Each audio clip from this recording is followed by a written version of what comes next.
Bagaimana sih cara pengambilan keputusan dalam memilih pekerjaan yang sebidang dengan jurusannya? Terutama bagi kalian yang baru lulus S1 Manajemen.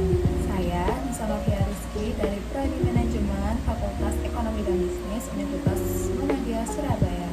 Cara meminimalisir bias dalam pengambilan keputusan memilih pekerjaan yang sesuai dengan jurusan perkuliahan. Yang pertama yaitu mengumpulkan data yang relevan, karena sebelum mengambil keputusan penting untuk mengumpulkan informasi yang akurat dan relevan. Data yang kuat dapat membantu mengurangi pengaruh asumsi atau pendapat pribadi. Lalu yang kedua, libatkan tim atau orang lain. Diskusikan keputusan tersebut dengan kolega atau mentor yang memiliki perspektif berbeda. Masukan dari orang lain dapat membantu mengidentifikasi bias yang mungkin tidak bisa kita sadari. Lalu yang ketiga, gunakan metode analisis. Terapkan teknik analisis keputusan seperti matriks keputusan atau analisis SWOT untuk mengevaluasi opsi secara objektif. Lalu yang keempat, mengevaluasi alternatif. Mempertimbangkan beberapa alternatif sebelum memutuskan. Dengan melihat berbagai opsi, kamu dapat mengurangi tekanan untuk memilih suatu solusi yang tampak paling menarik. Lalu yang kelima, refleksi diri. Luangkan waktu untuk merefleksikan keputusan yang telah diambil sebelumnya. Mempertimbangkan apakah bias tertentu mempengaruhi keputusan tersebut dan bagaimana cara menghindarinya di masa depan. Nah, untuk situasi yang membutuhkan negosiasi dan cara melakukannya yaitu yang pertama, mempersiapkan atau meriset tentang standar gaji di industri dan posisi yang sama. Ketahui nilai pasar untuk keterampilan dan pengalaman Anda. Yang kedua, bukan rentang gaji yang kamu inginkan dan batas minimum yang dapat kamu terima. Ini akan membantu kamu tetap fokus selama negosiasi.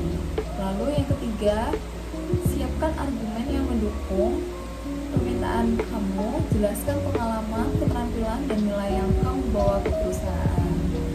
Yang keempat, saat melakukan negosiasi, penting untuk mendengarkan tanggapan dari pihak perusahaan. Tunjukkan bahwa kamu terbuka untuk diskusi dan bersedia mencari solusi yang saling menguntungkan. Yang kelima, usahakan untuk mencapai kesepakatan yang menguntungkan kedua belah pihak.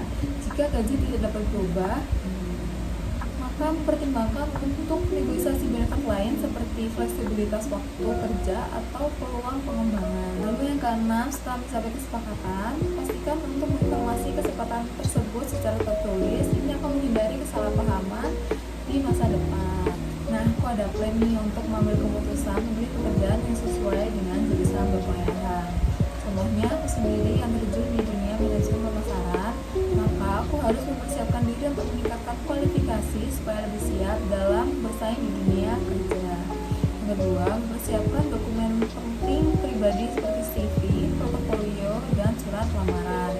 Lalu yang ketiga, mencari lowongan yang sesuai dengan bidang atau yang sesuai dengan jurusan perkuliahan dan mengirimkan dokumen lamaran tersebut ke perusahaan. Lalu yang keempat, mempersiapkan diri untuk mewawancara di perusahaan tersebut. Dan yang kelima, jika diterima, langkah selanjutnya yaitu menindaklanjuti posisi yang diterima dan melakukan perbaikan diri. Saya belajar berpikir manajerial, melibatkan analisis mendalam terhadap berbagai masalah dan situasi.